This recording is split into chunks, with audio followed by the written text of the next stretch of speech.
Bonjour à tous, je suis très heureux de vous retrouver ce matin. J'espère que les enfants, vous êtes très heureux de ce rendez-vous qu'on se donne chaque dimanche. En tout cas, la dernière fois, on s'était réjouis de Jésus qui est ressuscité. Voilà, Jésus est ressuscité et voilà pourquoi nous pouvons nous approcher de Dieu, nous lui parler avec nos propres mots. Et nous allons encore aujourd'hui écouter le message de la parole de Dieu. Mais avant d'écouter ce message, Dieu nous invite à le louer, à le célébrer, à le chanter de tout notre cœur. Alors, lève-toi là où tu es. Viens et chante Jésus avec moi. Salut Bunny, comment vas-tu? Salut Foxy, je vais bien, et toi? Je suis en pleine forme. Et vous les enfants? Vous allez bien? Allez, avec moi les filles, on va bien. À toi. Allez les gars, prêts avec moi? On va bien! C'est super de vous retrouver. Tu te souviens? On a découvert que Dieu tient ses promesses. Il a fait un merveilleux cadeau aux enfants, aux femmes et aux hommes. C'est Jésus. Jésus, c'est celui qui sauve et qui va nous permettre de vivre en paix avec Dieu. Sa naissance était miraculeuse et tu vas voir que sa vie sur la terre était également. Regarde un peu. Jésus était une personne les plus connues d'Israël. Un jour, pendant qu'il enseignait, des milliers de personnes sont venues pour écouter chacun de ses mots avec attention. Il enseignait de manière à ce que tout le monde puisse le comprendre. Il y avait des gens de tout milieu. Certains étaient juifs, mais pas tous. Chacun trouvait un sens à ses mots grâce à la sagesse avec laquelle il enseignait. Jésus avait beaucoup de choses à dire. Et un peu plus tard dans la journée, la foule devint affamée. « Jésus, le peuple est affamé !» lui dirent ses disciples. « Tu dois renvoyer ces gens pour qu'ils trouvent un toit pour dormir et de quoi se nourrir. » Jésus regarda les milliers de gens. C'était une foule énorme. Il y avait 5000 hommes, sans compter les femmes et les enfants. Jésus donna alors un ordre étrange à ses disciples. « Donnez-leur de quoi manger, » leur dit-il. Les disciples étaient confus. « Nous n'avons pas de nourriture. Et si nous dépensions tout notre argent dans la nourriture, nous n'en aurions toujours pas assez. » Alors Jésus leur demanda, « Quelle nourriture avez-vous » Un de ses disciples, André, s'approcha avec un jeune garçon. Ce garçon a 5 pains d'orge et 2 poissons. Mais ce n'est pas assez pour tous ces gens. « Dis à ces gens de s'asseoir, » ordonna Jésus. Et les disciples allèrent arranger la foule pour les asseoir de façon ordonnée. Le jeune garçon regarda attentivement pendant que Jésus tenait sa nourriture et remerciait Dieu pour celle-ci. Soudainement, un signe miraculeux arriva. Après ces remerciements, Jésus distribua la nourriture et plus il en distribuait, plus il y en avait. Dieu multipliait 5 pains d'orge et 2 poissons pour qu'il y en ait assez pour nourrir les 5000 personnes. La foule était étonnée. Encore une fois, les disciples de Jésus avaient été témoins du pouvoir du Fils de Dieu. Jésus leur montrait et leur apprenait constamment les enseignements de valeur qui les aideraient à renforcer leur foi. En Dieu, rien n'est impossible. Pas même transformer 5 pains d'orge et 2 poissons en un repas pour 5000 personnes. Alors que les disciples récupéraient les restes du repas, ils réussirent à remplir 12 paniers entiers. C'était un miracle indéniable. Qui pouvait avoir un tel miracle? En effet, ce Jésus était le Fils de Dieu. Ce jour-là, des milliers de personnes ont cru, se sont repenties et ont mis leur foi en Dieu. J'aurais bien voulu être ce garçon qui regardait attentivement tout ce qui s'est passé. 5000 personnes sont venues pour écouter Jésus parler. Waouh, ça en fait du monde. Il y avait des riches, des pauvres, des gens malades, d'autres en bonne santé, des bébés, des enfants, des ados, des jeunes, des adultes et même des mamies et des papis. C'est formidable. Chacun comprenait ce que Jésus expliquait. C'est sûr, Jésus les aimait tous. Regarde, quand Jésus parle à ton cœur, tu te sens bien. Eh bien, eux aussi. Mais, au bout d'un moment, les ventres se sont mis à gargouiller et les gens avaient faim et Jésus l'a su. Mais oups, petit problème. Comment faire un repas pour plus de 5000 personnes? Impossible pour toi et moi. Possible pour Jésus. Le jeune garçon qui a accepté de partager son repas. Il n'en croyait pas ses yeux. Jésus a prié et ses amis ont donné à manger à 1, 2, 3, 4, 5, 10, 20, 30, 50, 100, 500, 1000 et au final, plus de 5000 personnes. Quel miracle! Oh, Seul Jésus est capable de pourvoir à nos besoins. Jésus a pris soin de leur cœur en leur parlant, mais aussi de leur corps en leur donnant à manger. C'est un miracle. Qui a le pouvoir de faire des miracles? C'est Jésus, le Fils de Dieu. Quand la nuit tombée, l'angoisse surgit, sans fin tu m'appelles. Comme ma foi faiblit et l'espoir tarit, tu es mon appui.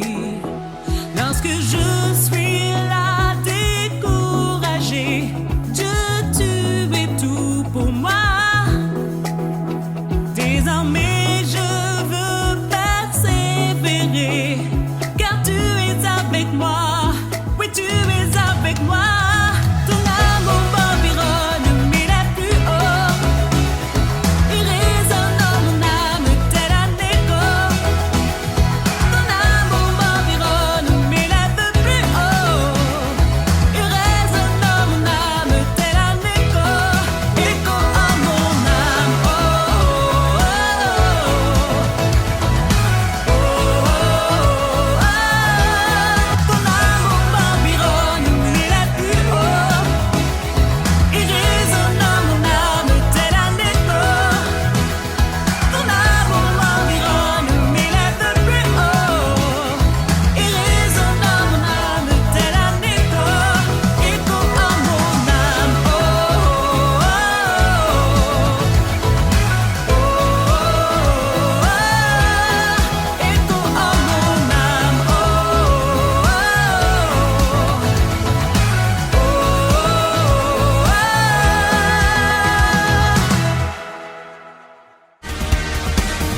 And now I hear you calling me, the voice of a raging sea.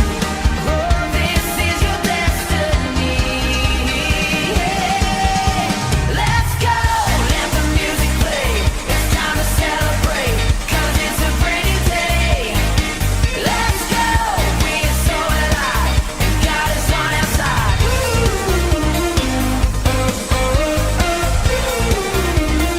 Yeah, let's go.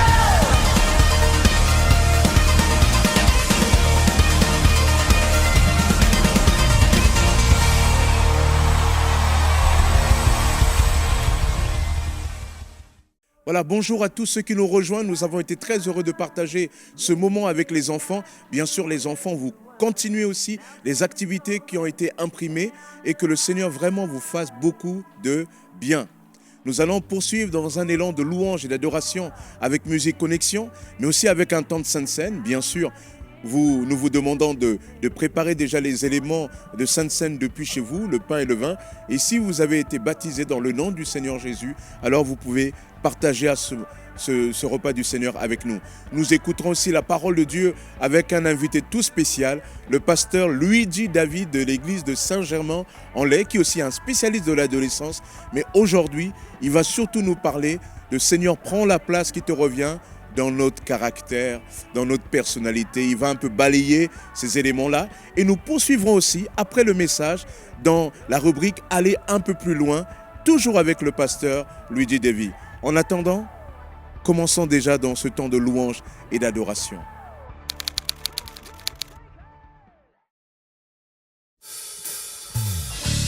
Bonjour Église en action.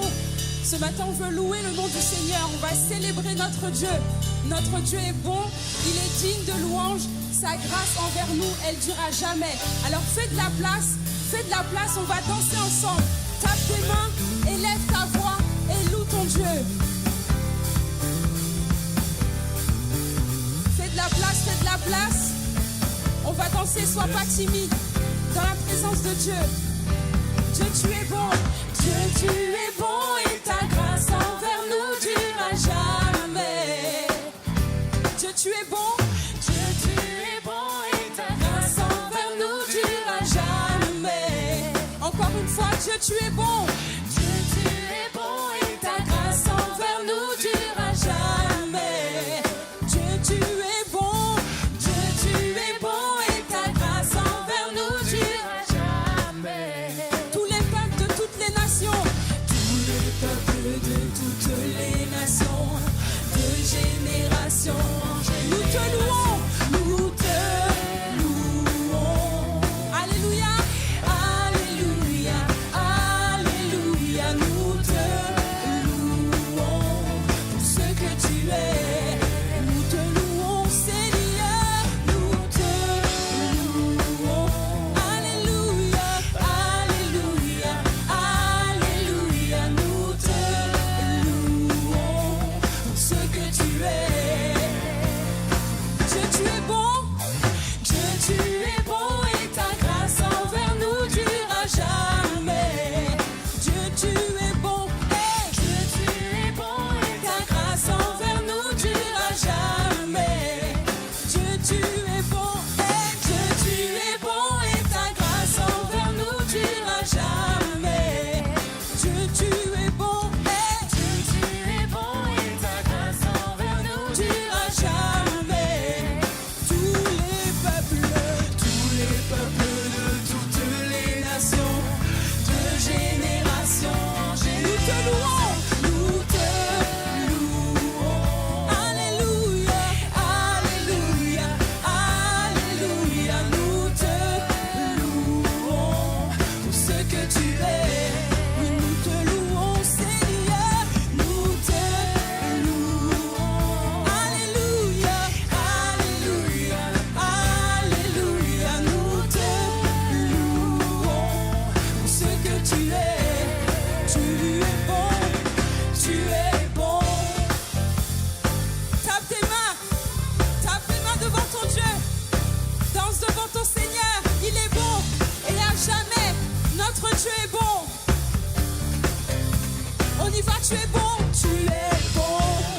à jamais, à jamais, tu es bon, tu es bon, tu es bon, à jamais, tu es bon, tu es bon, tu es bon, à jamais, tu es bon, tu es bon, tu es bon, à jamais, on va dire encore une fois, tu es bon, à jamais notre Dieu est bon, tu es bon, à jamais, tu es bon, oui tu es bon, à jamais, tu es bon,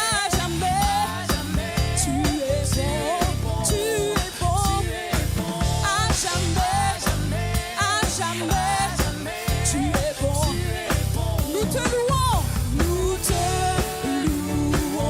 alléluia,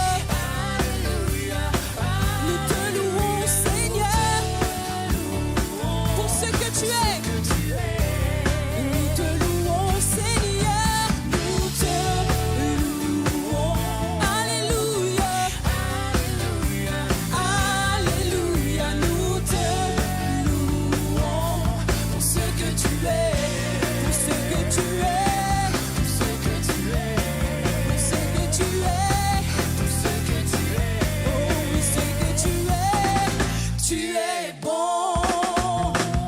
Alléluia, alléluia, oui notre Dieu est bon, il est digne de louange et dans sa présence nous voulons être transformés. Nous voulons que le Seigneur nous transforme et qu'il nous façonne à son image. Nous voulons être saints comme notre Seigneur. Être saints comme toi, Seigneur. Nous voulons être saints comme toi. Nous voulons que nos cœurs soient purifiés. Nous voulons que nos pensées soient purifiées. Nous voulons être saints comme toi, Seigneur. Nous voulons que tu changes nos cœurs, que tu changes nos pensées. Oui, Seigneur. Être saint comme toi, Jésus. Seigneur, viens nous purifier. Viens nous transformer. C'est le désir de nos cœurs. Nous voulons être comme saints comme toi, Seigneur. Alléluia. Change mon cœur. Transforme-moi. C'est mon désir d'être saint comme toi. Purifie mes pensées. Chasse mon orgueil. C'est mon désir d'être saint comme toi. Être saint comme toi. Être saint comme toi. Être saint comme toi. Être saint comme toi. Je me prosternerai et je t'adorerai. Tu seras mon Seigneur, je serai ton serviteur. J'élèverai mes mains, abandonnant ma vie pour te louer sans fin dans ton amour infini. Je me prosternerai et je t'adorerai. Tu seras mon Seigneur, je serai ton serviteur. J'élèverai mes mains, abandonnant ma vie pour te louer sans fin dans ton amour infini.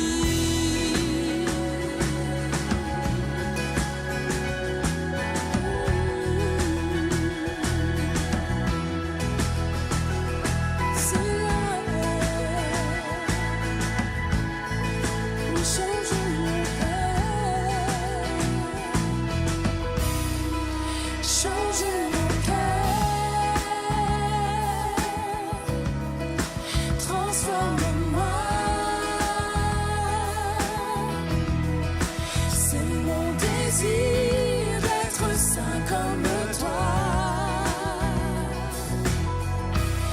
Être saint comme toi. Être saint comme toi. Être saint comme toi. Être saint comme toi.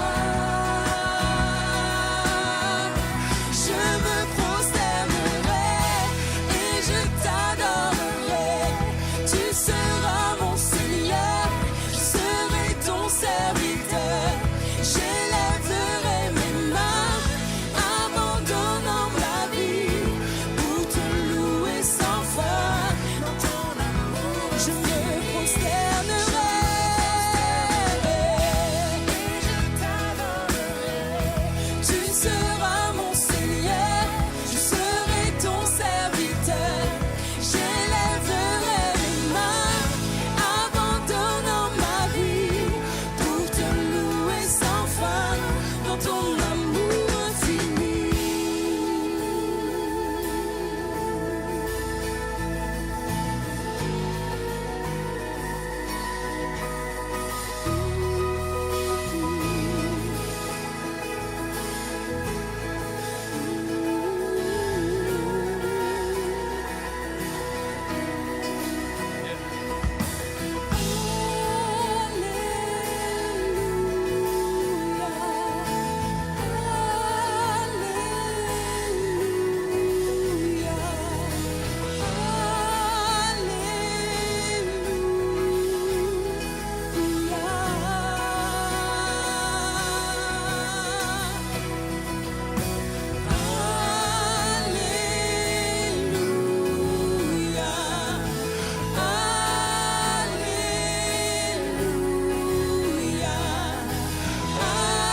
ton amour infini. Je te louerai sans fin.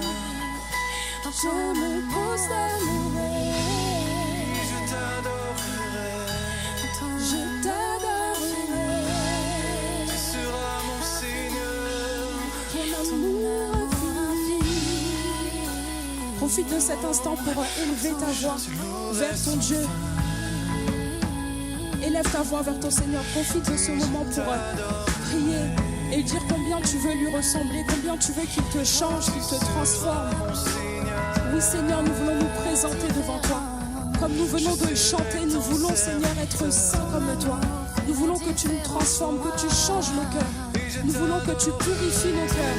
Nous voulons que tu ôtes tout sentiment d'amertume, que tu ôtes tout ce qui ne te plaît pas en nous, que tu ôtes toute pensée qui n'est pas de toi, tout désir qui n'est pas de toi.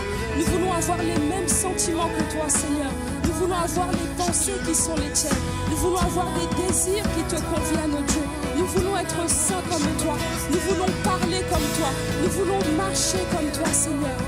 Oui, viens nous transformer, viens nous changer. Seigneur, nous voulons élever des mains pures devant toi.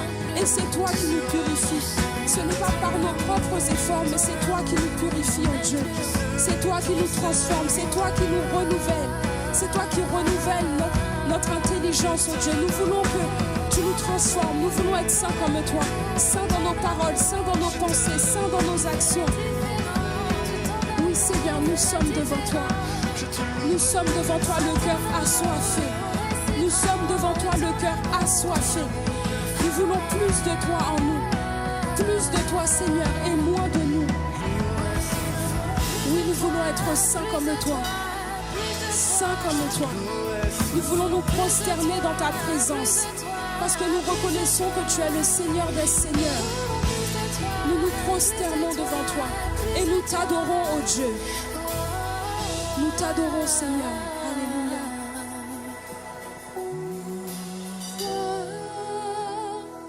Mes bras tendus vers toi. Vois mes bras tendus vers toi.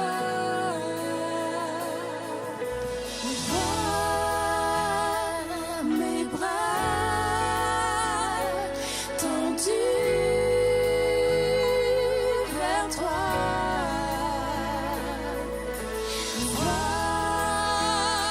Mes bras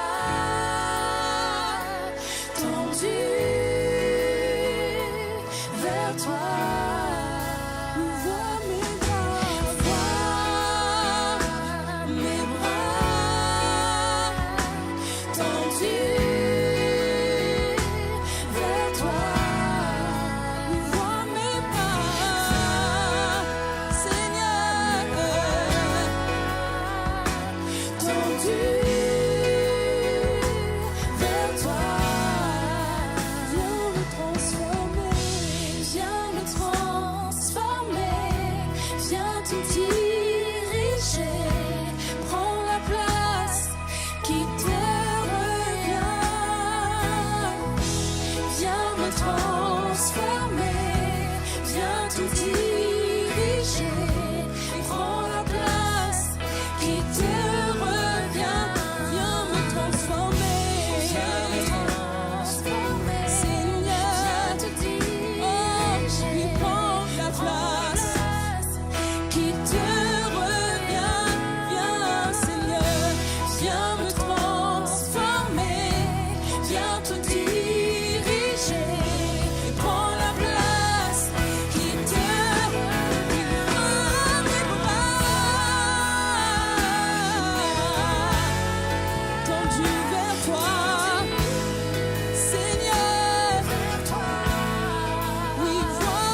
Jésus, j'ai besoin. Jésus, j'ai besoin de toi. Jésus, j'ai besoin. J'ai besoin, j'ai besoin. J'ai besoin de toi. Jésus, j'ai besoin. Jésus, j'ai besoin de toi. Oui, j'ai besoin.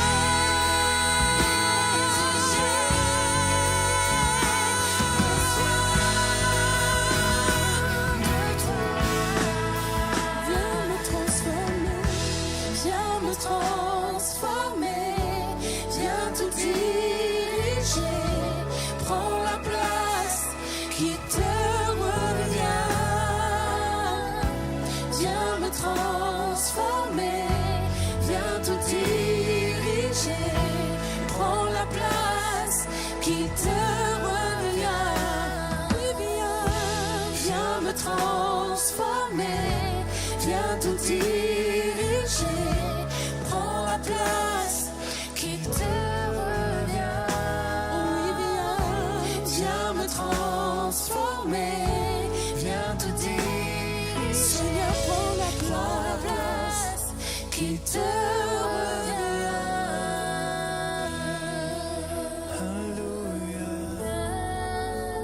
La place qui te revient, Seigneur. Première place dans nos vies, Seigneur.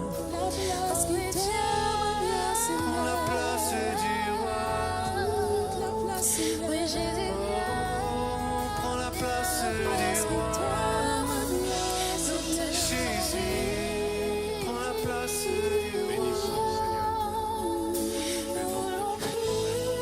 Prends la place du roi. Alléluia. Gloire te soit. Béni sois-tu, Seigneur. Amen. Continuons à louer le Seigneur ensemble. Seigneur, nous te bénissons, Père éternel. Vois nos mains, nos bras tendus vers toi. Vers toi. Seigneur, nous nous confions ce matin en toi. Vois mes bras, Seigneur. Nous t'apportons notre reconnaissance. Vois mes bras tendus vers toi. Nous confessons ce matin que, Seigneur, c'est toi qui tiens nos vies entre tes mains. Seigneur Jésus. Que nul n'est semblable à toi. Prends la place du roi. Toi seul peux faire ces choses. Et nous nous confions en toi. Jésus, Seigneur, nous voulons t'élever ce matin nous t'élevons, au-dessus de nos propres situations, t'adorons. au-dessus de nos problèmes, au-dessus de nos préoccupations. Seigneur, prends la place qui te revient. Ce matin, dans nos cœurs, dans nos vies. Seigneur, sans toi, nous ne pouvons pas avancer. Seigneur, que ce matin, Père, par ta grâce, tu nous fasses avancer. Nous te bénissons, Seigneur. Là où nous sommes, Seigneur, nous nous confions en toi. Béni sois-tu, Jésus. Alléluia. Prenons des victoires, frères et sœurs, ce matin. Prenons des victoires sur ce qui peut nous préoccuper, sur ce qui peut prendre trop de place. Une fois de plus ce matin, disons, Seigneur, prends la place qui te revient. Disons-le encore au Seigneur. Vois mes mains, mes bras tendus vers toi. Disons-le encore avec le groupe de louanges. Alléluia.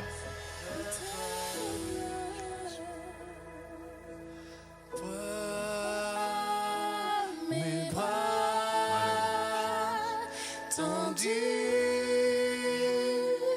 vers toi. Béni sois-tu, Jésus. Amen. Mes bras Ce matin, confesse-le, Seigneur. tendus Amen, Jésus. vers toi. Encore une fois.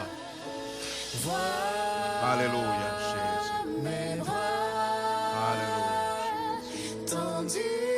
Béni sois-tu, Jésus. vers toi. Alléluia, Jésus. Alléluia, Jésus. Mes bras Béni sois-tu, Seigneur. tendus Alléluia, Jésus. vers toi. Amen. Si donc, il y a quelque consolation en Christ, s'il y a quelque soulagement dans la charité, s'il y a quelque union d'esprit, s'il y a quelque compassion et quelque miséricorde, rendez ma joie parfaite. Ayez un même sentiment, un même amour, une même âme, une même pensée. Ne faites rien par esprit de rivalité. Ne faites rien par esprit de parti ou par vaine gloire, mais que l'humilité vous fasse regarder les autres comme étant au-dessus de vous-même. Que chacun de vous, au lieu de considérer ses propres intérêts, considère aussi ceux des autres. Ayez en vous les sentiments qui étaient en Jésus-Christ, lequel, existant en forme de Dieu, n'a point regardé comme une proie à arracher d'être égal avec Dieu, mais se dépouiller lui-même en prenant une forme de serviteur, en devenant semblable aux hommes, ayant paru comme un simple homme. Il s'est humilié lui-même, se rendant obéissant jusqu'à la mort, même jusqu'à la mort de la croix. C'est pourquoi aussi Dieu l'a souverainement élevé et lui a donné le nom qui est au-dessus de tout nom, afin qu'au nom de Jésus, tout genou fléchisse dans les cieux, sur la terre et sur la terre, et que toute langue confesse que Jésus-Christ est Seigneur, à la gloire de Dieu le Père. Amen. Nous nous retrouvons ce matin autour de la table du Seigneur, avec cette pensée de Philippiens chapitre 2. Au lieu de considérer nos propres intérêts ici, l'Écriture nous invite à considérer l'intérêt des autres, à prendre du recul, à nous humilier, à diminuer souvent quelquefois à nous-mêmes. Et la Bible nous dit que lorsque nous nous abaissons, alors nous voyons Dieu nous élever. Alors que nous prenons cette sainte scène, je ressens cette pensée prophétique pour quelqu'un qui nous regarde. Dieu te dit, ce matin, la clé de ton problème, c'est en t'abaissant. Parce que c'est lui qui va t'élever. Amen. Je vous invite à prendre ce repas du Seigneur avec moi. La Sainte Seine. Deux éléments. Le premier qui rappelle le corps de Christ qui a été percé, qui a été cloué à la croix. Et ce corps de Christ rappelle qu'il est le sacrifice parfait. Deuxième élément, le vin qui rappelle le sang de Christ qui a coulé et que désormais le pardon des péchés nous est acquis. Et la Bible dit que lorsque nous prenons ces éléments, nous faisons plus que prendre un repas. Nous disons par le geste quelque chose, que Jésus-Christ est mort, que Jésus-Christ est ressuscité et que lorsque le Seigneur reviendra, il nous prendra avec lui. Nous rappelons par là notre espérance, l'espérance chrétienne.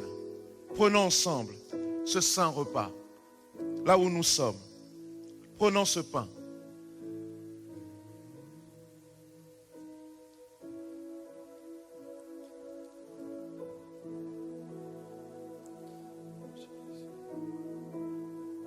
Prenons aussi ce vin, ce breuvage qui rappelle le sang de Christ qui a coulé pour le pardon de nos péchés.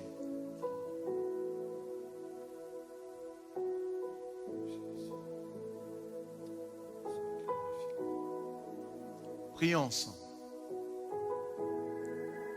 Seigneur, merci pour ta grâce ce matin de nous rendre participants à ta table. Seigneur, que par ta grâce et par la puissance de ton Esprit Saint, tu nous gardes dans l'espérance chrétienne. Que ton nom soit béni, Père, dans le nom de Jésus. Seigneur, je te prie particulièrement pour ceux qui ce matin, particulièrement à cette personne dont tu dis que la clé est dans le dépouillement, dans l'humilité, parce que toi seul, tu élèves. Seigneur, tu communiques la force et tu manifestes ta grâce dans la vie de ton enfant. Sois béni, Seigneur. Amen. Amen. Que Dieu soit béni. Amen.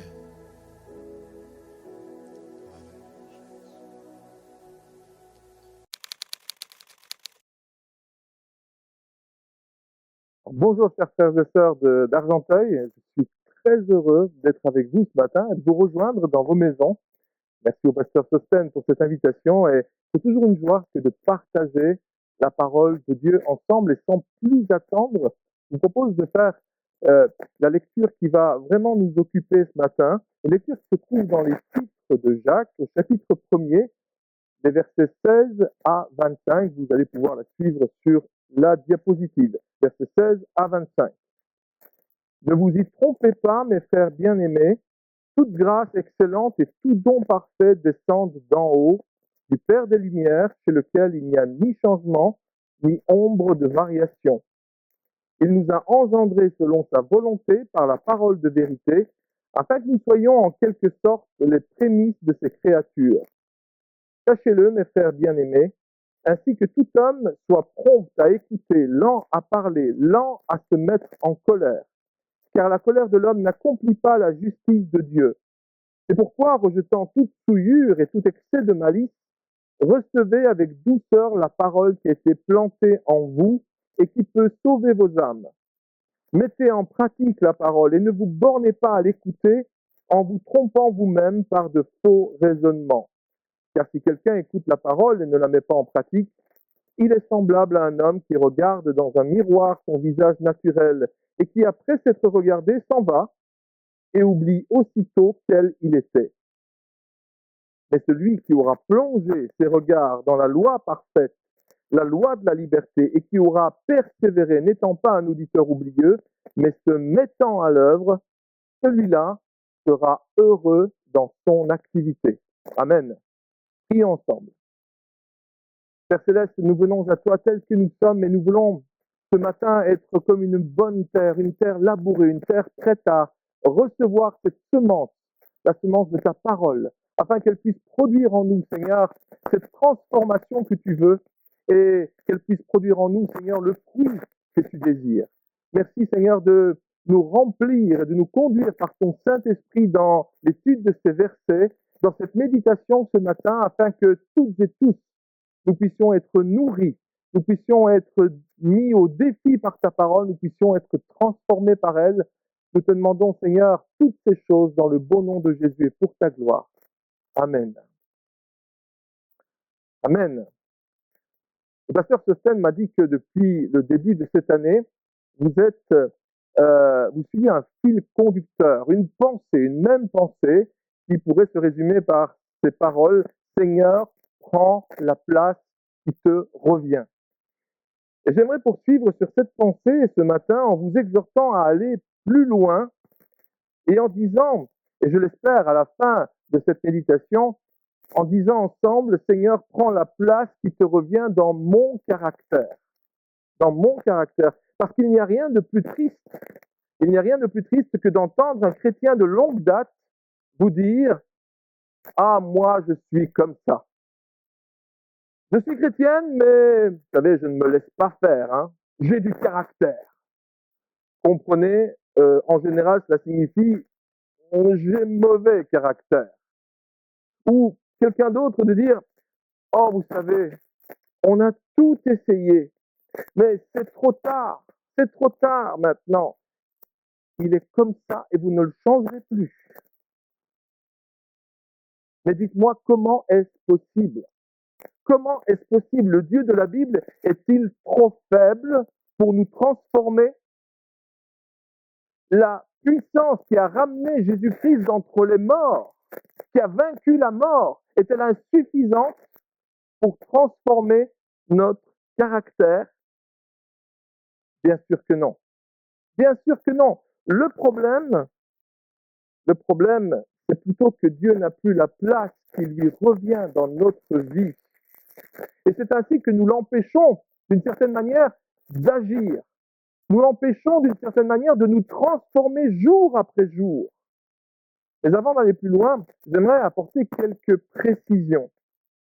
Parce que très souvent, nous employons plusieurs mots, des mots comme tempérament, caractère ou personnalité de manière interchangeable, comme si ces mots signifiaient la même chose, mais ce n'est pas le cas. Ce n'est pas le cas. Alors, vous allez le voir sur les dias qui vont apparaître, le tempérament, eh bien, c'est la combinaison de traits que l'on possède dès la naissance et qui conditionnent notre comportement. Alors, ce sont des traits qui nous sont transmis génétiquement. Ils peuvent varier selon la nationalité, selon le sexe, et ils peuvent varier selon d'autres facteurs héréditaires. Par exemple, beaucoup d'Italiens sont extravertis, et donc ils parlent beaucoup avec les mains. Vous voyez, si vous m'attachez les mains, je ne sais plus parler. Donc, voilà, il y a aussi les Anglais, par exemple, on parle du flegme britannique. Le flegme britannique. Bien, il y a une part de vérité dans ces traits de tempérament qui sont transmis de génération en génération, que nous recevons et qui sont aussi imprévisibles que la couleur de nos yeux, la couleur de nos cheveux, la taille de notre corps. Et ce tempérament comprend toutes nos qualités, mais malheureusement comprend aussi nos défauts. Et la Bible, pour désigner le tempérament, parle de l'homme naturel. Elle parle aussi de la chair. Elle parle du vieil homme, celui qui est enclin, qui glisse vers le péché. Certains psychologues disent que nous héritons davantage des traits de tempérament de nos grands-parents plutôt que de nos parents. C'est ce qui explique en fait que quelquefois, lorsque vous parlez avec votre fille, eh bien, vous avez l'impression de parler avec votre belle-mère. Voilà, c'est une des explications, en tout cas. Alors, ça, c'est le tempérament. Parlons maintenant du caractère. Le caractère, c'est le vrai moi. Pas moi, le vrai vous. Hein, c'est le vrai vous. Le caractère, c'est le produit de notre tempérament naturel modifié. Alors, modifié par quoi? Modifié par l'éducation que nous avons reçue, modifié par notre formation intellectuelle, modifié par nos croyances, modifié par nos valeurs fondamentales, modifié par les expériences que nous faisons dans la vie, etc., etc. Le caractère. Et puis, il y a la personnalité. La personnalité, c'est l'expression extérieure de nous-mêmes. Alors, selon notre degré d'authenticité, eh bien, l'expression extérieure de nous-mêmes va être identique à notre caractère, si nous sommes authentiques, si nous sommes vrais. Mais bon, il faut reconnaître que la plupart des gens préfèrent jouer un rôle, la plupart des gens préfèrent s'efforcer de paraître ce qu'ils voudraient être plutôt que d'être ce qu'ils sont en réalité. En résumé, on pourrait dire que le tempérament est la combinaison de traits innés que nous héritons de nos parents, nos grands-parents. Le caractère, c'est notre tempérament modifié par les expériences de la vie, par les interactions marquantes de notre vie. Et la personnalité, allez, on pourrait dire pour résumer, eh bien, c'est un peu le masque.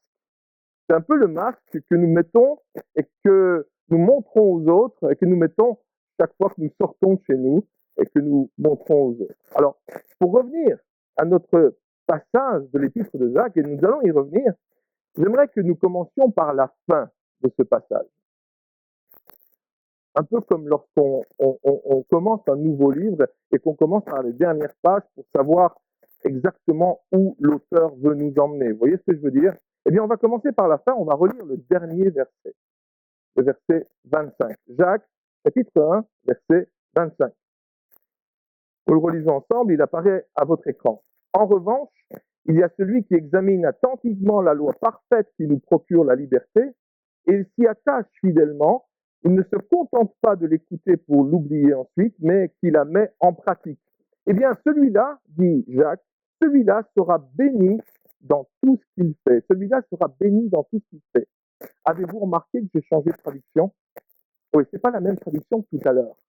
En fait, je l'ai fait exprès parce que là où pratiquement toutes les versions françaises traduisent heureux ou parlent de bonheur, eh bien, la Bible en français courant que je viens d'utiliser préfère utiliser le mot béni. Béni. Et je pense que par ce choix, les traducteurs ont voulu souligner la différence qui existe entre ces deux définitions du bonheur. La définition qu'en donne la Bible et la définition qu'en donne notre société. Alors, la définition du bonheur, quelle est-elle? Selon la société d'aujourd'hui, le bonheur, c'est la satisfaction de nos aspirations, de nos désirs, enfin, de tout ce qu'une personne juge important pour elle. Pour les uns, le plus important sera d'avoir une belle famille, c'est ce qu'ils qualifieront de bonheur. Pour les autres, ce sera d'avoir une belle situation, confortable, matériellement, j'entends. Pour un autre, ce sera peut-être d'arriver à parvenir à vraiment au-dessus, au sommet de l'échelle sociale. La plupart de nos contemporains perçoivent le bonheur comme un sentiment de plénitude, un sentiment de satisfaction qui n'est troublé par aucun stress, aucune inquiétude, aucun problème, aucun souci, aucune difficulté. Comprenez que le bonheur défini de cette manière est pratiquement impossible à atteindre. Et depuis un an et les divers confinements que nous vivons, eh bien, je pense que ces divers confinements nous ont prouvé que ce bonheur-là est difficile à atteindre. Dans la Bible, le bonheur, ce n'est pas d'être satisfait. Le bonheur, c'est d'être béni par Dieu. Béni par Dieu. En fait, dans la Bible, le bonheur et la bénédiction vont ensemble. Ils vont de pair.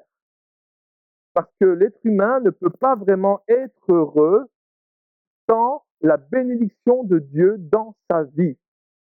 Sans la bénédiction de Dieu sur sa vie. Alors maintenant que vous connaissez la fin, je vous pose la question. Voulez-vous de la bénédiction de Dieu sur votre vie? Est-ce que vous voulez vraiment la bénédiction de Dieu sur votre vie? Eh bien alors, je vous propose d'être attentif à tout ce que l'épître de Jacques nous dit, à tout ce que l'apôtre Jacques nous dit dans les versets qui précèdent ce verset 25. Alors pour commencer, revenons tout au début, au verset 16 et 17 que nous allons relire ensemble pour nous les remettre en mémoire.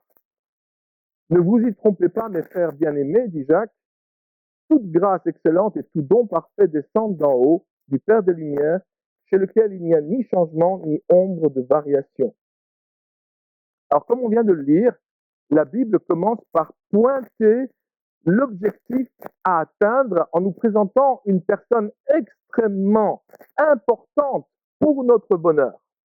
Quelle est cette personne? Eh bien, cette personne n'est autre que le Dieu trois fois saint, tout-puissant, créateur du ciel et de la terre.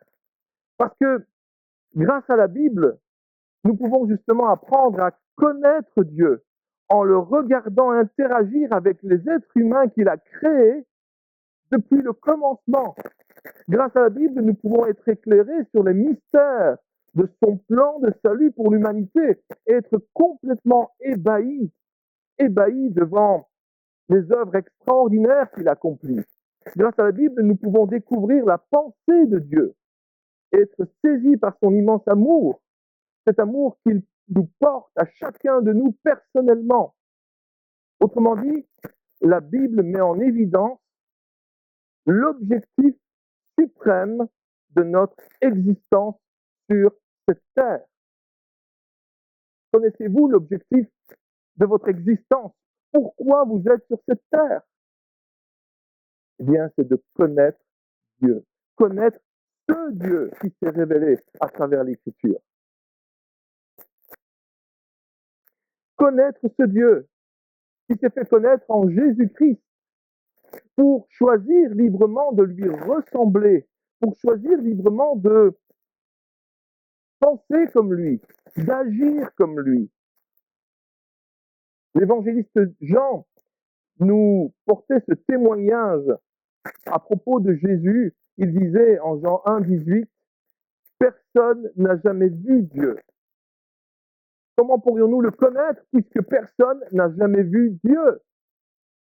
Mais il poursuit, il continue en disant, « Le Fils unique qui est dans le sein du Père est celui qui l'a fait connaître. » Le Fils unique qui était dans le sein du Père et qui est venu sur cette terre, qui a marché sur cette terre, est celui qui a fait connaître ce Dieu extraordinaire qui se révèle dans sa parole. En quelques mots, Jean nous rappelle que ce n'est qu'à travers Jésus que nous pouvons connaître Dieu le Père. Ce n'est qu'à travers Jésus, Dieu fait homme, que nous pouvons découvrir la perfection de l'objectif de Dieu pour notre existence. Pour notre existence. Car devenir comme Jésus est notre objectif suprême. En tant que disciple de Christ, lui ressembler, c'est notre objectif, c'est notre but. Parce qu'il est notre modèle, il est notre modèle parfait. C'est à lui que nous voulons ressembler. Mais ce n'est pas tout. Mais ce n'est pas tout parce qu'après nous avoir montré notre objectif, la Bible nous dit également où nous nous trouvons, où nous en sommes. Et c'est dans les versets 23 et 24 que je vous invite à relire. Il s'affiche à l'écran. Car si quelqu'un écoute la parole et ne la met pas en pratique, il est semblable à un homme qui regarde dans un miroir son visage naturel et qui, après s'être regardé, s'en va et oublie aussitôt quel il était. La Bible ne nous donne pas seulement l'objectif à atteindre, mais elle nous donne aussi notre point de départ. C'est-à-dire qui nous sommes. Qui nous sommes. Parce que la Bible est comme un miroir, nous dit l'apôtre Jacques. Un miroir dans lequel nous pouvons nous voir nous-mêmes, découvrir notre vrai visage jour après jour, afin de réaliser qui nous sommes vraiment. Mais pour que cela soit possible, eh bien, il est indispensable que nous accueillions la parole de Dieu avec humilité. Avec humilité. C'est ce que Jacques dit au verset 21. C'est pourquoi, rejetant toute souillure et tout excès de malice, recevez avec douceur la parole qui a été plantée en vous et qui peut sauver vos âmes. J'ai surligné recevez avec douceur sur l'image qui est projetée. Et je vous invite à remarquer tout d'abord que dans la langue originale, le verbe recevoir implique de recevoir avec empressement. Avec empressement, d'accepter quelque chose dont nous avons vraiment besoin, quelque chose qui est vraiment indispensable, un peu comme lorsque vous avez très faim et que vous vous jetez sur la nourriture. Voyez? C'est de cette manière-là, avec empressement, que nous devrions aller vers l'Écriture, aller vers la parole de Dieu. Mais Jacques ne parle pas seulement d'empressement, il dit aussi avec douceur. Et des traductions plus récentes de la Bible nous donnent une autre traduction pour ce mot en nous parlant d'humilité. Avec humilité. Saviez-vous que notre mot français humilité est dérivé du latin humus qui signifie terre? Voilà un mot qui nous rappelle que quelle que soit l'importance que nous croyons avoir, nous avons été tirés de la poussière et nous retournerons à la poussière. Jacques nous invite donc à accueillir la parole de Dieu avec empressement, avec faim, avec soif. Non comme des personnes orgueilleuses et suffisantes qui ne se sentent pas concernées par ce qu'elle dit, mais par des personnes qui, se regardant dans ce miroir, se reconnaissent comme des personnes humbles qui n'oublient pas qui elles sont, d'où elles viennent et où elles vont. D'ailleurs, comment pourrions-nous atteindre notre objectif de bonheur et de bénédiction de Dieu si nous ne savons pas qui nous sommes vraiment, si nous ne connaissons pas notre point de départ et la route que nous avons à parcourir?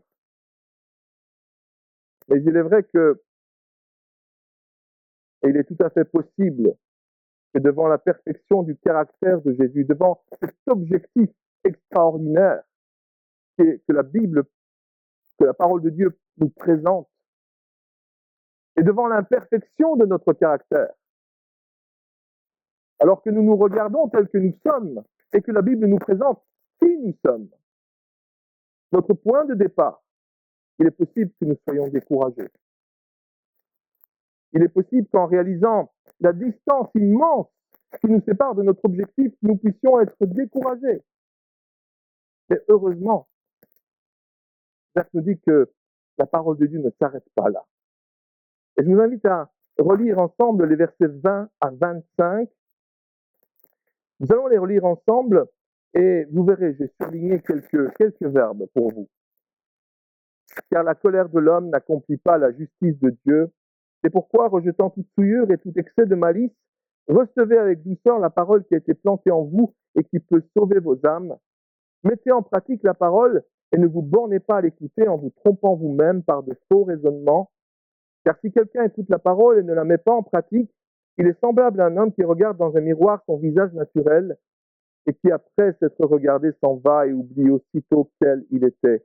Mais celui qui aura plongé le regard dans la loi parfaite, la loi de la liberté, et qui aura persévéré, n'étant pas un auditeur oublieux, mais se mettant à l'œuvre, celui-là sera heureux dans son activité. Ces 6 versets nous parlent principalement d'accomplir la parole de Dieu et de mettre en pratique la parole de Dieu.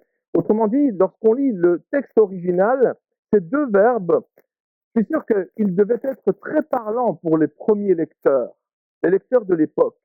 Et c'est pourquoi je vous invite à nous arrêter quelques instants sur la signification de ces verbes. Prenons tout d'abord le premier, qui a été traduit dans nos versions françaises par « accomplir ».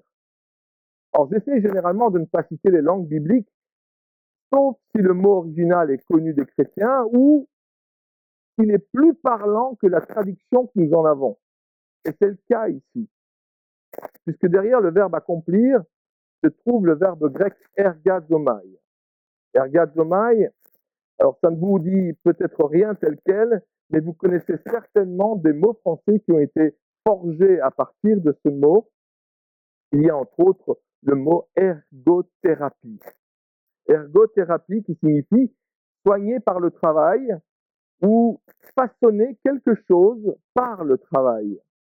Et je connais un ergothérapeute qui m'expliquait qu'il travaille surtout avec des personnes qui souffrent de problèmes physiques et le plus souvent avec des personnes âgées ou avec des enfants. En tout cas, son but, me disait-il, est d'adapter l'environnement d'une personne qui souffre d'un handicap physique pour lui permettre d'améliorer sa qualité de vie.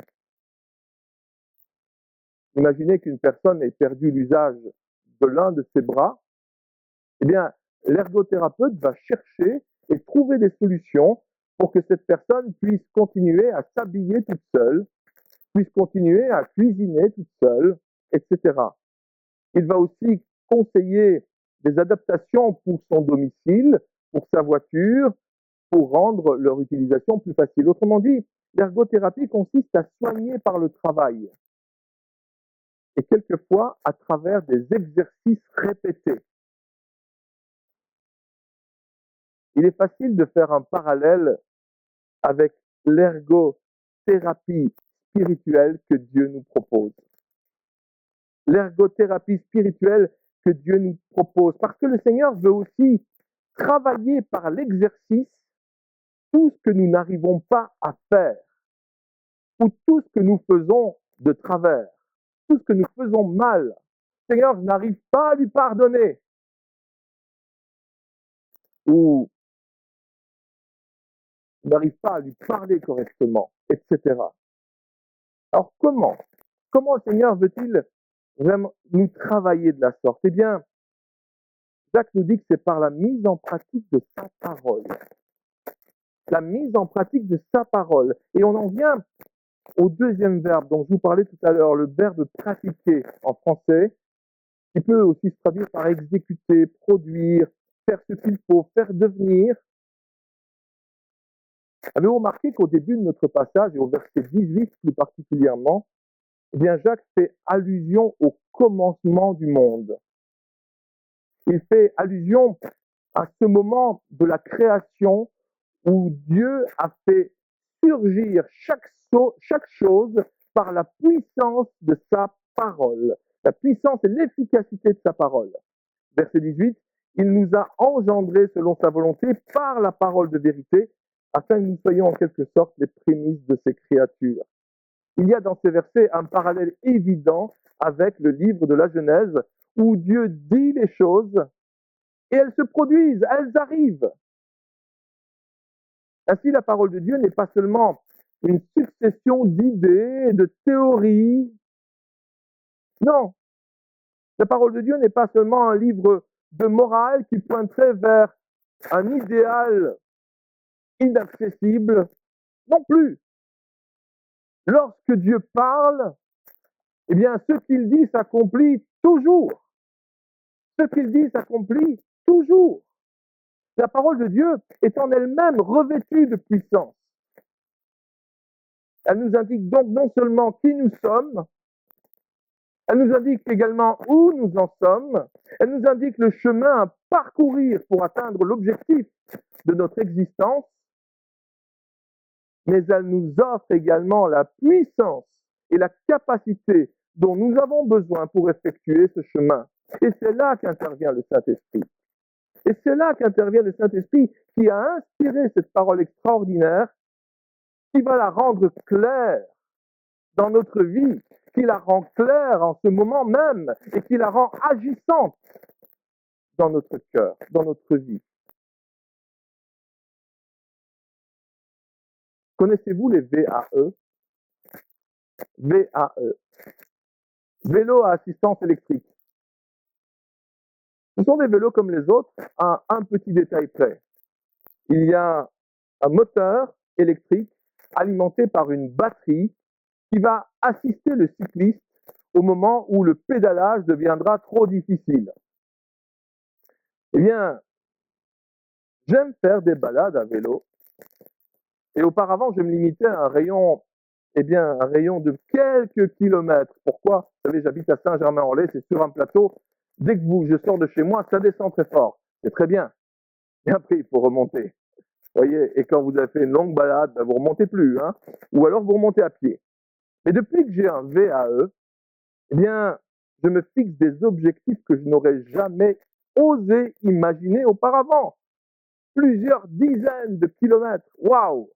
Je n'ai pas peur du relief qui va m'attendre, des difficultés, des pentes, des obstacles, des côtes. Pas du tout. Pourquoi?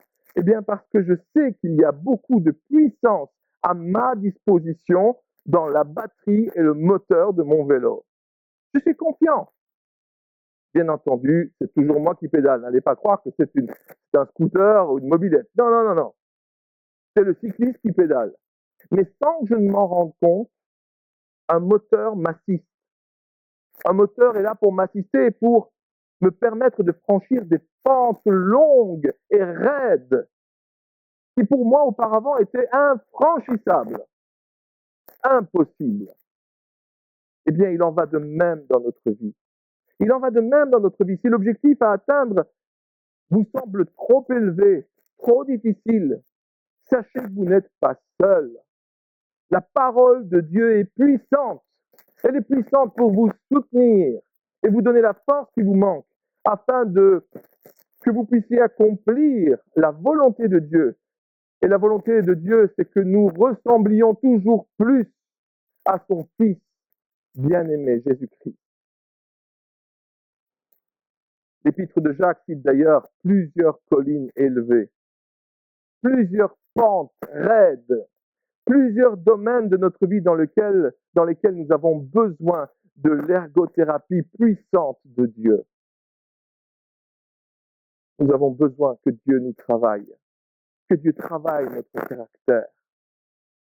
Dans les chapitres 3 et 4, par exemple, l'apôtre Jacques nous rappelle que le Seigneur désire que nous portions des fruits de sagesse et d'humilité en lieu et place des jalousies amères, des rivalités, des querelles et des passions qui nous dominent. Autrement dit, à travers sa parole et son Esprit Saint, le Seigneur veut travailler notre tempérament. Il veut travailler notre tempérament.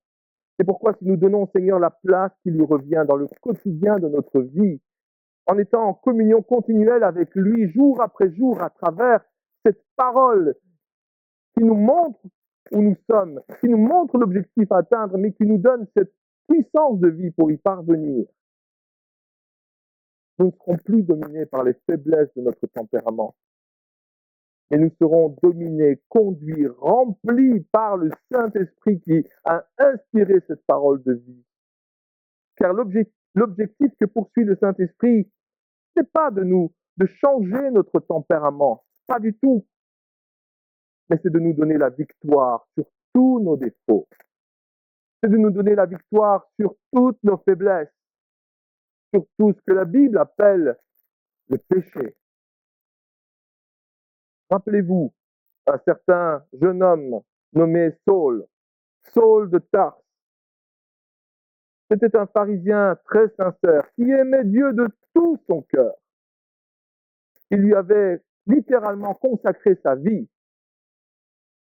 Pourtant, il n'était pas du tout au bénéfice de cette puissance de transformation dans sa vie, puisque Saul était un homme coléreux, un homme violent, un homme orgueilleux, un homme impitoyable. On peut donc dire sans se tromper qu'il avait, dirons-nous, vraiment un sale caractère. Mais après sa rencontre avec le Seigneur ressuscité sur la route de Damas, après avoir été engendré, comme dit Jacques, par la parole de vérité, être né à une nouvelle vie, rempli de l'Esprit, Paul a permis jour après jour à cette parole puissante de le transformer intérieurement jusqu'à ce qu'il devienne ce missionnaire infatigable, généreux, bienveillant, capable d'endurer les torts, capable de bénir ceux qui lui faisaient du mal. Paul a donc conservé toutes les qualités de ce tempérament fougueux qui était le sien et qui lui a permis d'être ce missionnaire zélé qui a bouleversé le monde avec l'Évangile. Mais il n'était plus dominé par ses défauts. Il n'était plus dominé par ses défauts, par tous ces péchés liés à son tempérament. Il était dominé par l'Esprit de Dieu. Le Seigneur nous propose ce matin l'ergothérapie de sa parole. Mais il ne suffit pas de la lire ou de l'écouter simplement comme vous le faites maintenant, parce qu'il est indispensable, nous dit Jacques, indispensable de la mettre en pratique rapidement pour ne pas l'oublier, pour ne pas être un auditeur oublieux. C'est pourquoi, alors que vous entendez cette parole, ne reportez pas à demain. Ne reportez pas à demain, mais répondez positivement, répondez concrètement à l'invitation que le Seigneur vous lance ce matin. Faites cette prière avec moi. Faites cette prière avec moi. Faites-la chaque jour. Alors que vous vous engagez maintenant à ouvrir cette parole de vie, cette parole seule qui peut vous transformer. Vous savez, la Bible ne nous a pas été donnée pour notre information, pour nous remplir la tête. Elle nous a été donnée pour nous transformer de l'intérieur. Alors que vous ouvrez la parole de Dieu, dites Seigneur Jésus, prends la place qui te revient. Travaille mon tempérament par ta parole et ton Esprit Saint, afin que mon caractère soit toujours plus ressemblant au tien. Afin que mon caractère soit toujours plus ressemblant au tien, Seigneur. L'apôtre Paul, dans la deuxième épître aux Corinthiens, chapitre 5, verset 17, écrivait ceci aux Corinthiens. Si quelqu'un entre en communion vivante avec le Christ, il devient un homme nouveau. Il est recréé. L'ancien état est dépassé. Ce qu'il était autrefois a disparu. La nouvelle création a déjà commencé. Voici, tout est devenu nouveau. La nouvelle création a déjà commencé. Le Seigneur a déjà commencé son œuvre, mais il veut la poursuivre en nous. Il nous appartient de le laisser agir. Il nous appartient d'ouvrir notre cœur. Il nous appartient de laisser cette parole de vie travailler notre être. intérieure pour que nous soyons toujours plus à la ressemblance de Christ. Prions ensemble, prions ensemble. Seigneur, nous venons à toi ce matin et je viens avec ces enfants devant toi, Seigneur, et je me mets, Seigneur, sous ta parole, sous l'autorité de cette parole de vie, cette parole qui nous a amenés à la vie. Oh Seigneur, par ton Esprit Saint, qui l'a inspiré, Seigneur, tu nous as fait naître à une vie nouvelle. Mais tu veux poursuivre ton œuvre, Seigneur, celle que tu as commencé un jour en nous. Tu ne veux pas que nous nous arrêtions en si bon chemin. Tu veux poursuivre, Seigneur, ton œuvre et nous transformer jour après jour à la ressemblance de ton Fils bien-aimé. Oh Seigneur, je te prie pour que il y ait des décisions dans chaque maison, chez chacun de celles et ceux qui écoutent ce message. La décision, Seigneur, de prendre du temps avec toi, de prendre du temps dans ta présence, de te laisser, Seigneur, cette place qui te revient. Oh Seigneur, de prendre le temps de te connaître, de mieux te connaître, pour pouvoir, Seigneur, mieux fixer l'objectif à atteindre. De prendre ce temps pour réaliser, Seigneur, ce que tu veux changer encore en nous, transformer encore en nous. Oh Seigneur, et de permettre à cette parole de vie, par l'action puissante de ton esprit, de nous dominer. Que ce ne soit plus, Seigneur, le péché qui nous domine, mais que ce soit ton esprit. Remplis-nous de ton esprit, Seigneur, et permets-nous de vivre, de pratiquer, de mettre en œuvre cette parole de vie, afin qu'autour de nous, nous puissions être connus et reconnus comme chrétiens, disciples de Christ, afin qu'autour de nous, nous puissions être connus et reconnus comme ressemblant à ce Père merveilleux que tu es, Père, ce Père d'amour. Merci, Seigneur, pour ta parole, qu'elle puisse porter beaucoup de fruits en chacun de nous. Amen. Amen.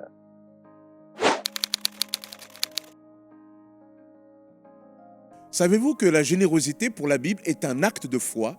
Parce que lorsque vous donnez, eh bien vous exprimez par là votre confiance au Dieu qui a la capacité de pourvoir à vos besoins. Et notre œuvre, l'œuvre de Dieu à Argenteuil ici, peut avancer parce que vous êtes fidèles. Je veux vous remercier pour ce que vous faites, mais nous avons toujours besoin de poursuivre nos efforts. Je vais laisser la place à notre trésorière qui va vous expliquer de manière pratique comment faire. Que le Seigneur vous bénisse.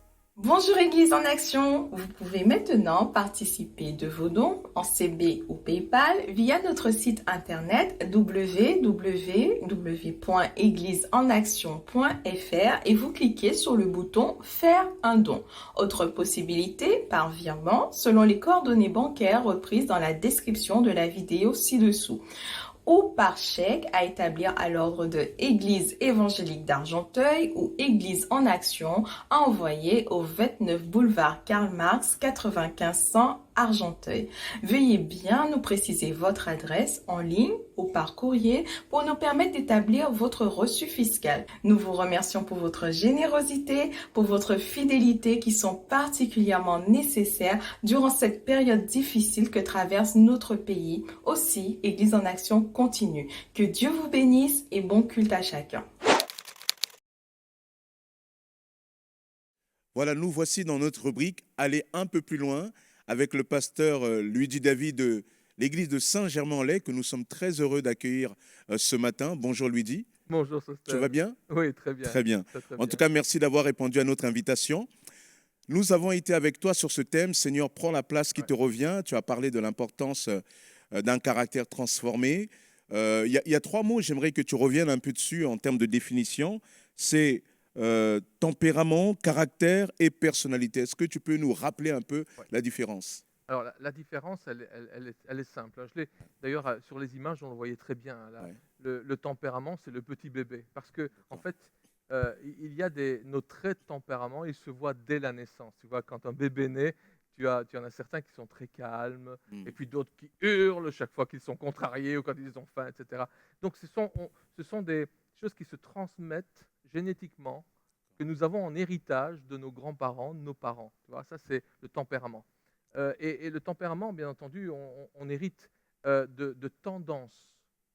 Hein. On hérite de tendances, comme dit la Bible, d'un vieil homme, d'une nature humaine qui est encline au péché. Et donc, il y a des qualités dans le tempérament, mais il y a aussi, quelque part, eh bien, des inclinaisons vers certaines formes de désobéissance à la volonté de Dieu. Tu vois? Ça, c'est le tempérament. Alors, on a chacun un tempérament. Alors, pour faire gros, on pourrait dire il y a les introvertis, les extravertis, par exemple, pour faire deux classes différentes. Hein. Bon. Alors, le caractère ben, c'est le tempérament que nous avons au départ, mais qui va être modifié au fur et à mesure de notre vie, par l'éducation que nos parents vont nous donner, par l'éducation scolaire que l'on va avoir, par les événements heureux et malheureux, traumatisants, etc. Tout cela va modifier quelque part et faire de nous faire un caractère qui va être quelque part l'expression de ce que nous sommes. Tandis que la personnalité, eh bien, c'est ce que nous voulons bien montrer aux autres et qui n'est pas forcément ce que nous sommes. Est-ce que dans le côté personnalité, il y a un côté forcément négatif? Parce que quand on est en société, ben, il y a aussi un peu des choses personnelles qu'on a envie de garder pour soi. Comment tu situes un peu tout ça? Alors, ce n'est pas forcément négatif. Parce que tu as dit qu'on porte presque comme un masque. C'est le masque qu'on porte. Et tu sais que le mot, justement, hypocrite, ça vient d'une racine qui veut dire porter un masque. Est-ce que ça veut dire que toute notre personnalité, on est tous des hypocrites? Qu'est-ce que tu veux dire par là? Non. Oui, l'hypocrite, c'était l'acteur grec qui portait un masque pour pouvoir justement jouer un rôle. Mais en fait, il y a des fois des blessures qui sont là, que nous inflige la vie et qui nous marquent et qui vont marquer notre caractère. Il y a des personnes qui, après un accident, on dit elle n'est plus la même. Pourquoi? Parce que vraiment, cet événement a modifié son caractère. Et quelque part... En quelque sorte, son rapport aux autres, c'est ça? Oui, par rapport à sur l'interaction qu'elle a avec les autres. Et quelque part, c'est pas toujours négatif de mettre un masque. Donc, une personne qui, quelque part, s'abstient d'être, je ne sais pas moi, d'être désagréable ou de dire les choses telles qu'elle les pense, un peu comme les enfants, lorsqu'ils sont dans une salle d'attente et qu'ils voient une dame, oh maman, comme elle est laide, la dame, tu vois, c'est terrible. Ça se fait pas. Ça se fait pas. Voilà, voilà, sur des conventions sociales, ça se fait pas. Eh bien, la personnalité, c'est aussi ça, donc c'est pas forcément négatif, mais je veux dire, lorsqu'il y a correspondance entre le caractère et la personnalité, et que tout ça est bon, et que tout ça est transformé par l'Esprit de Dieu, par la parole de Dieu, eh alors je veux dire, on peut vraiment avoir une personnalité qui est en complète accord avec notre caractère. Donc tu touches justement la question. Tu parles de tempérament, de caractère, de personnalité, mais quand on voit ces trois aspects, souvent on se pose la question, mais qu'est-ce qui a besoin d'être, quand on parle dans la Bible de transformation, de changement, on parle d'ailleurs même de nouvelle naissance, est-ce que cette transformation touche ces trois aspects-là comme ça?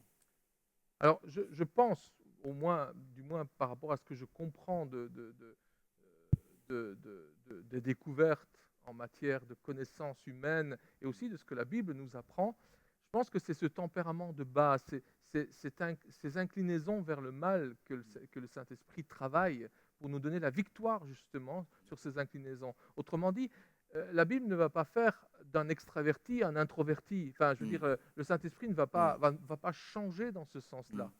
C'est pour ça que je prenais l'exemple de l'apôtre Paul, qui est resté un homme fougueux, un leader, un homme de conviction, mais qui ne glissait plus vers la colère, vers la violence, vers la manipulation des autres, etc. Tu vois? Donc il y a quelque chose de son identité fondamentalement qui est là, mais qui est comme visité par le Christ. Quoi. Exactement. Et peut-être une notion aussi que tu as développée qui est très intéressante. J'ai bien aimé l'image, l'illustration du vélo à moteur, où tu montrais que tu as parlé d'ergothérapie de Dieu.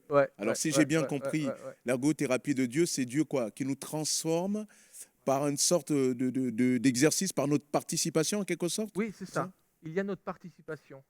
Il y a, comme dans le vélo, hein, assistance électrique, où les gens s'imaginent qu'on est sur le vélo et qu'ils roulent Il tout part seul. tout seul.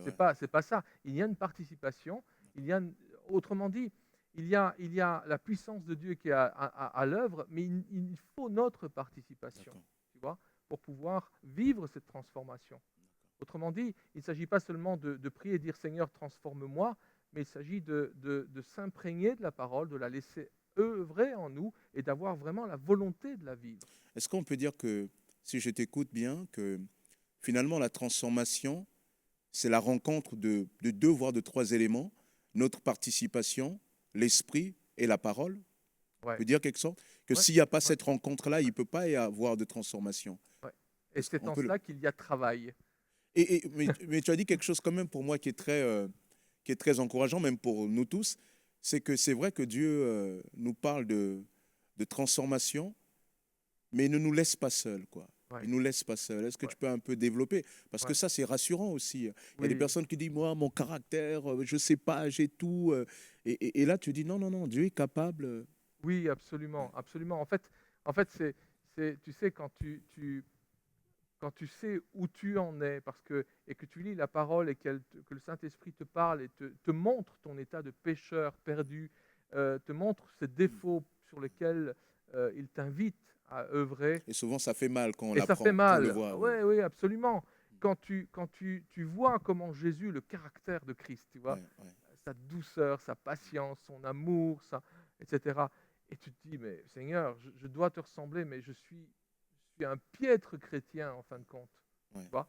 Et ce qui est rassurant, c'est de se dire, mais c'est pas un modèle qu'on ne peut pas atteindre. C'est un modèle qui chemine à nos côtés. Christ est avec nous par son esprit. Et il veut nous permettre d'atteindre cette fin de course. Il veut courir avec nous. Il veut nous porter, mais encore faut-il que nous collaborions. Encore faut-il que nous ouvrions la porte. Encore faut-il que nous prenions le temps de vivre cette communion avec lui. Et cela, La notion de communion, c'est quoi? Il y a besoin de ce contact avec lui qui transforme, oui, ce absolument. contact qui influence, c'est ça? Oui. D'où la nécessité de la communion. D'où la nécessité de la communion avec lui, cette communion intime. Et je pense qu'elle passe d'abord par la parole de Dieu. Bien sûr, la prière est indispensable, elle doit faire partie de notre vie, de chacun de nos moments. Prier sans cesse, dit l'apôtre Paul. Mais il y a ce fait de plonger dans la parole pour se laisser transformer. Tu vois, on parle de sanctification. C'est ça en fait. Hein. C'est devenir toujours plus saint comme lui, plus ressemblant. Donc plus à part, mis à part. C'est cette œuvre de transformation qui, en fait, et on ne doit pas se décourager parce qu'elle se fait petit à petit, elle ne se fait pas tout d'un coup. Alors bien sûr, il y a des éléments qui se font de manière surnaturelle, extraordinaire au moment de la nouvelle naissance. Il y a des changements, il y a des libérations, il y a des liens qui tombent, mais tout n'est pas fait au moment de la conversion. Il y a tout un cheminement à faire, petit à petit. Et c'est en cela où nous devons être persévérants. C'est ce que nous dit Jacques d'ailleurs. Faut pas se décourager, quoi. Pas se décourager, être persévérant. C'est-à-dire, et pour moi, persévérant, j'ai reçu une belle définition quand j'étais ado, parce que moi, persévérant, j'avais difficile avec la persévérance. Tu sais, chaque fois que j'arrêtais ou que je n'y arrivais plus, je me disais, oh, c'est fini, je laisse tomber. Mais non, persévérer, ce n'est pas ne jamais s'arrêter. Persévérer, c'est toujours recommencer. Ouais, d'accord. C'est toujours recommencer, tu vois. Et quand j'ai compris ça, je me dis, mais je peux toujours recommencer. Et c'est plus accessible. C'est plus accessible. Très bien. En tout cas, merci. Merci pour ce beau message. Je rappelle juste que le pasteur Luigi, nous allons encore la voir au mois de mai. Au mois de mai, tu seras avec nous autour du thème toujours Seigneur, prends la place qui te revient. Mais ici, on va aborder toute la problématique de la famille. Et c'est là qu'on met un peu plus en lumière une de tes spécialités. Parce que vous ne le savez peut-être pas, mais c'est aussi un des grands spécialistes que nous avons dans le monde évangélique, notamment sur la question de l'adolescence. Et il est prévu non seulement de le recevoir un dimanche en prédication, mais aussi une soirée lors de conférences qu'on va essayer d'avoir qu'on pourra partager avec les amis via notre chaîne YouTube. Et j'espère que vous pourrez participer à cela. En tout cas, merci encore de nous avoir partagé ce beau message d'un Dieu qui nous rejoint. Amen. Amen. Que Dieu vous bénisse. Restez connectés en Jésus. Merci au pasteur Luigi David pour ce beau message. J'espère qu'il vous a fait beaucoup de bien. Vous vous souvenez? Vous avez vu? Rappelez-vous le moteur du vélo électrique. Il faut pédaler et le moteur va suivre. À vous aussi de venir soumettre au Seigneur vos efforts et c'est lui qui relaie les choses par son Esprit Saint. En tout cas, méditez bien ce message tout le long de cette semaine. Vous avez la possibilité aussi de nous rejoindre chaque mardi à 19h30 dans un temps de partage biblique. Et ce mardi, nous allons rentrer dans toute une série avec le pasteur Georges Kopp à partir de ce mardi. Et il sera avec nous en direct pour partager vraiment la parole de Dieu avec nous. Alors, soyez nombreux à venir participer à ce temps de partage biblique. Autrement, nous continuons à vous retrouver les mercredis et vendredis de 7h30 à 8h dans un temps de Let's Pray. Nous prenons 10 minutes de louange, 10 minutes de méditation de la parole de Dieu et 10 minutes de prière. Sinon, nous vous retrouvons chaque dimanche à 10h en digital comme maintenant, autrement en présentiel à 9h ou 11h30 dans nos bâtiments du boulevard Karl Marx à Argenteuil. Bien sûr, sous inscription à partir du site internet. En tout cas, l'œuvre de Dieu a toujours besoin de vous, pas simplement financièrement, mais si vous avez envie vraiment à cœur de servir Dieu, s'il vous plaît, en dessous de cette vidéo, il y a un lien de contact. Prenez contact avec nous parce que nous voulons servir le Seigneur ensemble. En tout cas, en attendant que le Seigneur vous bénisse, restez connectés en Jésus.